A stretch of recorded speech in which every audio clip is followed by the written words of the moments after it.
ভয়াবহ অ্যাক্সিডেন্ট। আস্তে আস্তে আস্তে আস্তে আস্তে। ঘটনাস্থল উত্তরা বিএনএস সেন্টার।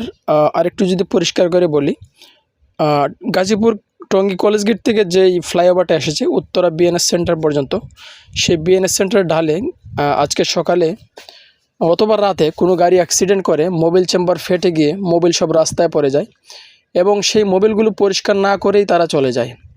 ফলাফল সকালবেলা প্রচুর বাইক দুর্ঘটনা। আমার চোখের সামনে 5 থেকে 7টা বাইক আমি দেখে আসছি। দেখতেই পাচ্ছেন একজন বাইকার অল্পের জন্য বেঁচে গিয়েছে একদম গাড়ির চাকার নিচে। তো যারা এই দায়িত্বহীনতার কাজটা করেছে একেবারেই ভুল কাজ করেছে। এরকম কাজ যেন কেউ না করে। আমরা সবার কাছে এটাই প্রত্যাশা করি, যারা অন্ততপক্ষে গাড়ির সাথে সম্পৃক্ত সবাই কিন্তু জানে রাস্তায় তেল বা মোবিল পড়ে থাকলে কি হতে পারে। তো আমি নিজের সামনে 5-6টা বাইক অ্যাক্সিডেন্ট দেখে আসছি। তারপর এখানে দায়িত্বরত কোনো ট্রাফিক ছিল না, যেহেতু এটা ফ্লাইওভারের উপরে। তো সর্বোপরি আমি এখানে কিছু বালি দেওয়ার চেষ্টা করেছি যেন কোনো বাইক স্লিপ না কাটে। তো আমি আমার জায়গা থেকে চেষ্টা করেছি কিছু বালি দিয়ে জায়গাটাকে ঠিকঠাক করার জন্য।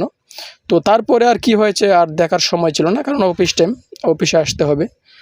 আমি খুব তাড়াতাড়ি পরে আসার চেষ্টা করেছি, তবে আমি যথেষ্ট ঠিকঠাক করে দেওয়ার চেষ্টা করেছিলাম বালি দিয়ে। তো সবাই সবার জায়গা থেকে সতর্ক অবস্থানে বাইক চালাবেন। ধন্যবাদ সবাইকে।